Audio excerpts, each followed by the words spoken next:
Te doy la bienvenida a Si consejos vendo, que para mí no tengo, podcast de psicología, coaching y género, donde en cada episodio abordaré un tema de psicoterapia, crecimiento personal o sobre cómo influye la variable género en todo esto. Si eres una persona curiosa y buscas información concisa, rigurosa y útil, este puede ser tu podcast. Me llamo Iñaki y puedes encontrarme en inakipsicologoa.com.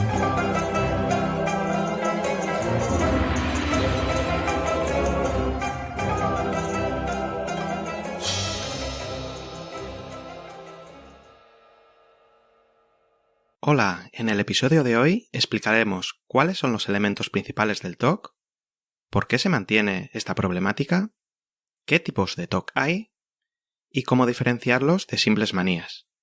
También veremos el coste que tiene el TOC en la vida de las personas y qué creencias influyen en su desarrollo. ¿Empezamos? ¿Qué entendemos por TOC? Siguiendo las siglas, trastorno obsesivo-compulsivo, podemos deducir que se trata de un problema psicológico en el que la persona tiene ciertas obsesiones que le llevan a realizar, de forma compulsiva, determinados comportamientos. ¿Te has quedado igual? Bueno, vamos a ir paso a paso. ¿Qué son las obsesiones? Son pensamientos o imágenes intrusivas. Son intrusivos porque la persona que los tiene los considera inapropiados, ajenos a sí misma, en contra de sus valores. Y debido a ello, esos pensamientos generan gran ansiedad y malestar. ¿Y por qué se les considera obsesiones? Pues porque se repiten y mantienen en el tiempo. Quien las experimenta no puede quitárselas de la cabeza, y eso que lo intenta de forma reiterada. ¿Y por qué generan tanto malestar? Entre otras cosas, porque suelen anticipar unas consecuencias desastrosas para la persona o para el entorno. Ahora lo veremos con algunos ejemplos. ¿Qué tipos de obsesiones hay? Las obsesiones más típicas son las de comprobación. ¿Habré cerrado bien la puerta? ¿He atropellado a alguna persona con el coche? También están las de contaminación por gérmenes. ¿Me habré contaminado al tocar el pomo de la puerta? De orden o simetría, donde los objetos desordenados o asimétricos generan gran malestar.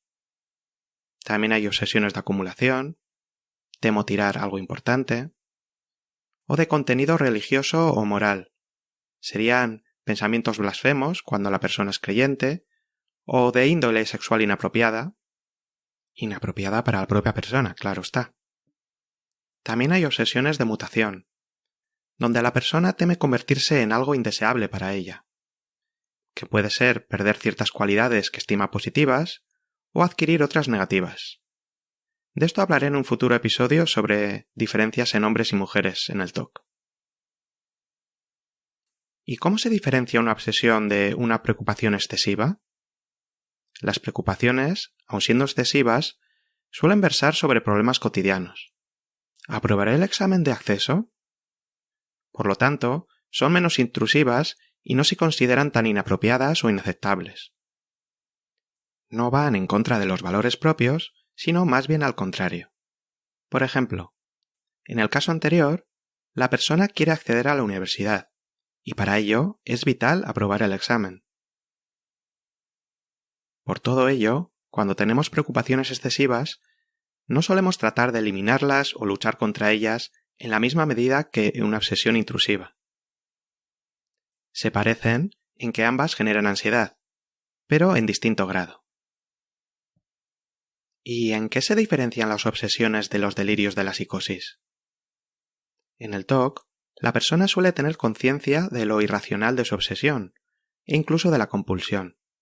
Suele ser consciente de que su comportamiento es excesivo, o incluso una tontería. Y por eso es habitual que le dé vergüenza que la gente lo vea.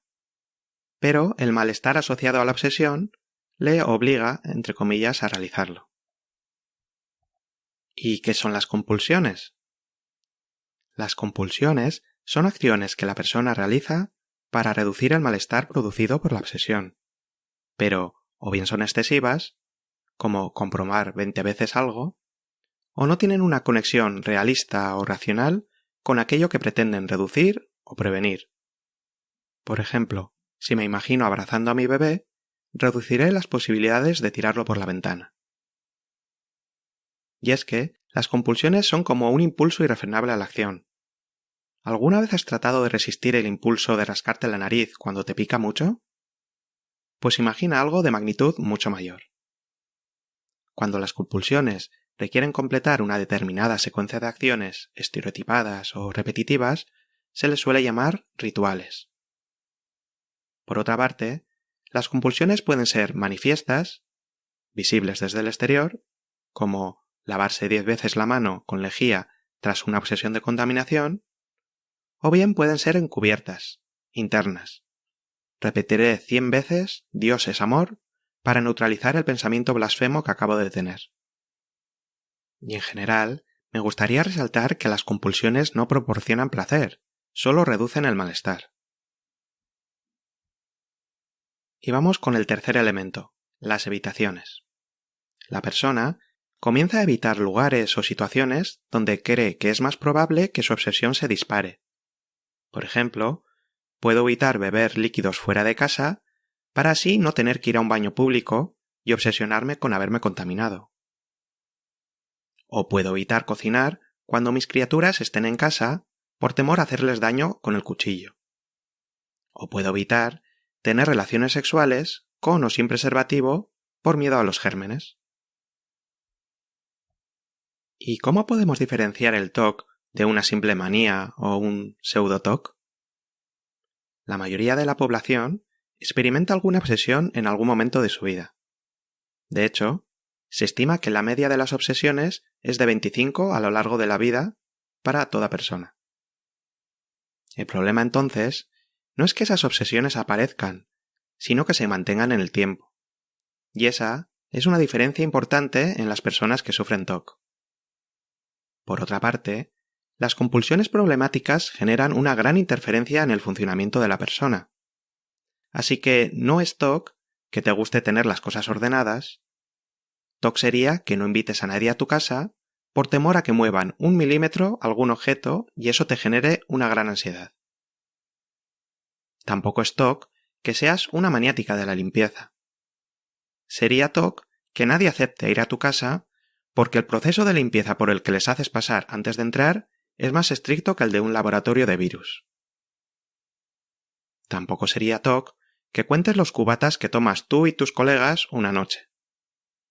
TOC sería que dejes de pasear por las calles donde hay coches aparcados porque no puedes dejar de sumar sus matrículas. Tampoco sería TOC que tras publicar algo en las redes sociales no dejes de refrescar la pantalla para ver los comentarios de la gente. Y sí sería TOC cuando no puedes salir de casa sin pedir a tu vecina que compruebe 10 veces si has cerrado bien la puerta. La mayoría de las personas tenemos algunas manías o comportamientos rígidos e inflexibles.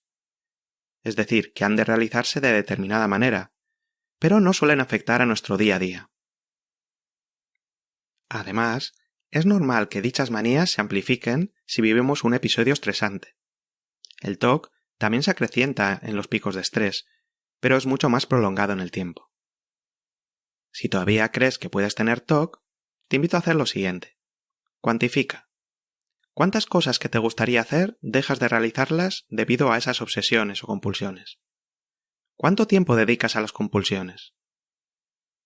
No pretendo realizar un diagnóstico, pero sí evidenciar que el TOC es un problema severo.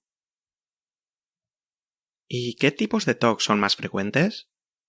Lo veremos con algunos ejemplos. Te animo a identificar las 3 cosas que hemos visto: la obsesión, la compulsión que realiza cada vez que la obsesión aparece y las cosas que evita hacer para prevenir la aparición de la obsesión. Obsesión, compulsión y evitaciones. Vamos allá.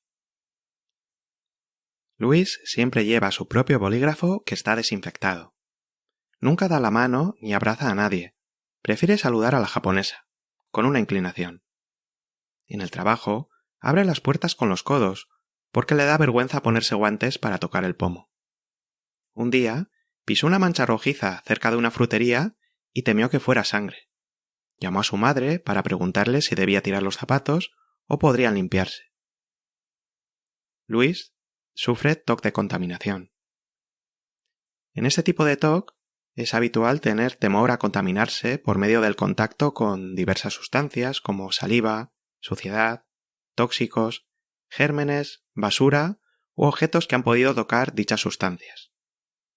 Algunas compulsiones típicas son lavados excesivos, uso de guantes, cambio de ropa tras estar en la calle para evitar contaminar la casa y evitación de baños públicos, contacto con otras personas, etc. Veamos otro ejemplo. Cuando Alba llega a casa, repasa todas las habitaciones para ver si todo está en su sitio. La tele totalmente paralela a la pared, los cuadros en el ángulo perfecto. Las correcciones las hace con una delicadeza infinita, y si no queda conforme, debe repetir la acción otra vez. Alba tiene TOC perfeccionista. En este tipo de TOC, las cosas tienen una forma idónea, y las acciones una forma correcta de realizarse. Todo lo que se aleje de esa forma perfecta causa incomodidad. En este caso, normalmente la compulsión no va dirigida a evitar que ocurra algo terrible, sino a eliminar el malestar que genera la situación imperfecta. En muchas ocasiones, este tipo de TOC incluye compulsiones mentales como repetición de palabras, contar, realizar listas, describir la secuencia de acciones. Veamos otro ejemplo. María tiene miedo de hacerse daño, ya sea tirándose a las vías del metro, girando bruscamente el volante en la carretera o tirándose desde una ventana. Trata desesperadamente de quitarse esos pensamientos de la cabeza, y es que no quiere suicidarse y no sabe por qué tiene esos pensamientos. Debido a ello, evita montar en el metro sola y si está acompañada necesita que la cojan de la mano. También ha dejado de conducir. María tiene TOC de autoagresión. En otros casos, se teme hacer daño a otras personas, generalmente queridas. ¿Y si llevando el cuchillo al comedor se lo clavo sin querer a mi pareja? Y ante el temor de dicho pensamiento, suelen realizar compulsiones mentales. Por ejemplo, repetir lo mucho que quieren a esa persona, o alejarse para no hacerle daño, o esconder elementos que pudieran utilizar para agredir. Esconderé todos los cuchillos de la casa. En este tipo de TOC, es habitual la fusión pensamiento-acción, que sería creer que pensar en algo equivale a hacerlo. Otro ejemplo. Pedro está obsesionado con si realmente quiere a su pareja. ¿Es esta la relación adecuada para mí? Cuando surge esta duda, trata de mirar a su pareja, o a una foto suya, para ver si detecta algún sentimiento de amor hacia ella. O comienza a rememorar momentos cuando creyó sentir esas emociones, para ver si eran reales o no. Pedro tiene TOC de relaciones. Este tipo de TOC, también llamado TOC de amores, no solo ocurre entre parejas, sino también respecto a hijas o hijos y en otro tipo de relaciones. Y es típico que se cuestionen no solo el amor, sino también la atracción hacia su pareja o de la pareja hacia la persona, o el tipo de relación. Otro ejemplo, el penúltimo. Raúl teme tener algún problema en la visión periférica, por los lados de los ojos. Cada vez que aprecia algún cambio de luz por el rabillo del ojo, se inquieta y tiene que moverlo lentamente para asegurarse de que todo está bien. Repite una y otra vez esta operación hasta que considera que se encuentra tranquilo. Raúl tiene TOC de hiperconsciencia. En este tipo de TOC, la persona está hipervigilante a funciones corporales involuntarias o bastante autónomas, como pueden ser la respiración, el parpadeo, tragar saliva u otras. Y pasan gran parte del día prestando atención a las mismas, escaneando todo su cuerpo. Un ejemplo más. Alfredo estaba bañando a su hija de 2 años. Mientras limpiaba su zona genital, se fijó en la vagina de su hija y tuvo el pensamiento de ¿soy pedófilo? ¿Y si siento atracción sexual hacia menores? Recordó todas las veces que había bañado, secado y cambiado pañales para comprobar si había sentido algún tipo de excitación. Y cuando le viene el pensamiento, se dice a sí mismo, no no soy pedófilo, no he hecho nada, no siento excitación. Alfredo sufre TOC de pedofilia. Se trata de una obsesión que va especialmente en contra de los valores de la persona.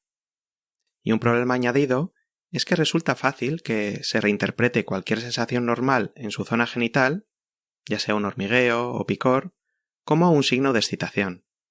Y si dicha sensación se produce en presencia de menores, pueden asociar ambas cosas.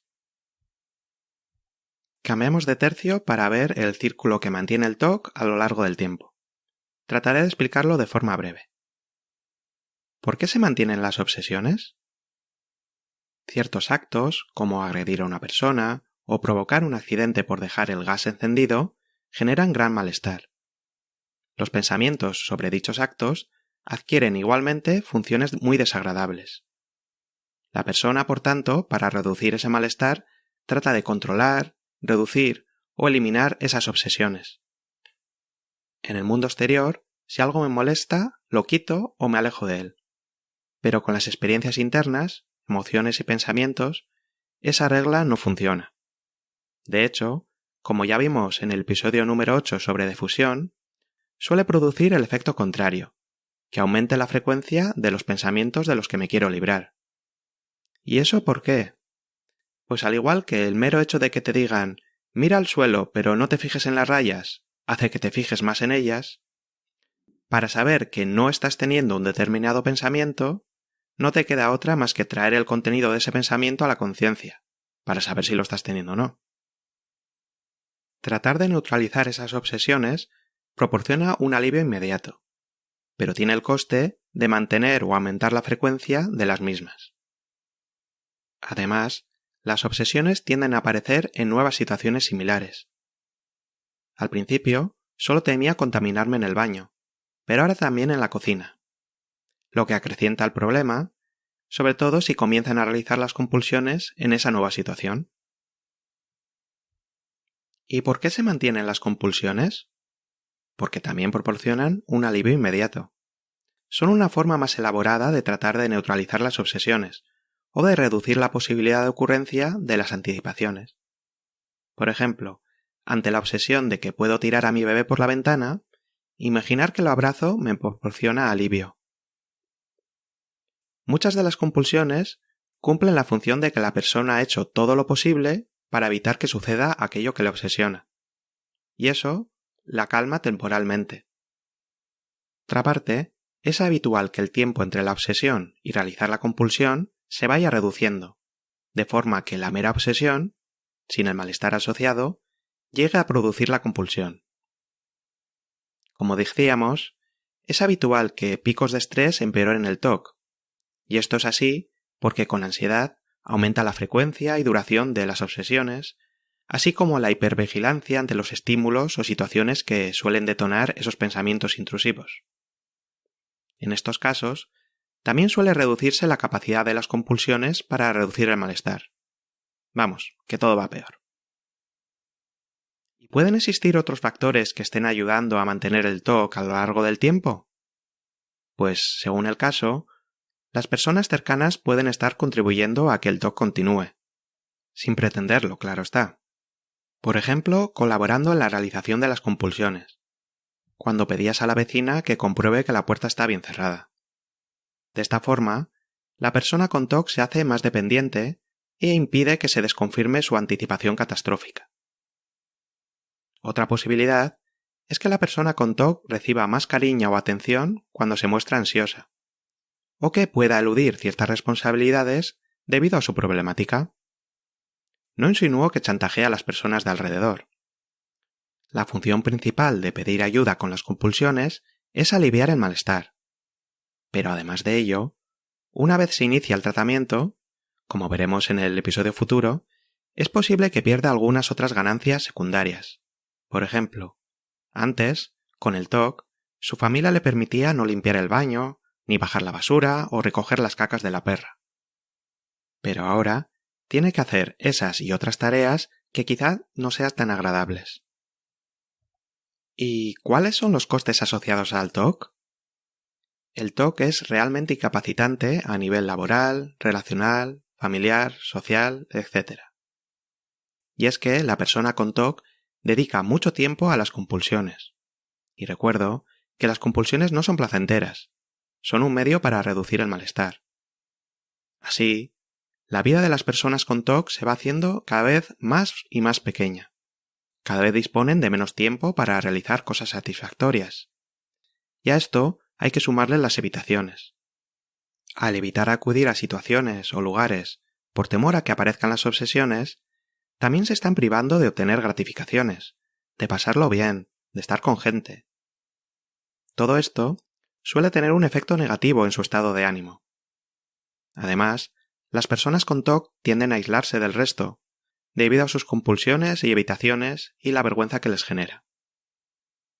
Otro efecto importante es el cansancio mental, fruto de estar anticipando peligros en la imaginación. Al hacerlo, además, desconectan del presente y de aspectos potencialmente placenteros de la actividad que tuvieran entre manos. Resumiendo, el TOC es agotador y muy frustrante. Reduce la satisfacción vital y la libertad de la persona. ¿Y cómo evoluciona el TOC con el tiempo? Muchas veces, la capacidad de las compulsiones para reducir el malestar se va reduciendo. Y para contrarrestarlo, la persona tiene dos opciones. O bien realizar más repeticiones o de forma más concienzuda, o añadir nuevos comportamientos, que generalmente suelen ser más costosos. En vez de limpiarme con jabón, lo hago con jabón y también con lejía. En ambos casos, es habitual que la persona vaya dedicando cada vez más tiempo a las compulsiones.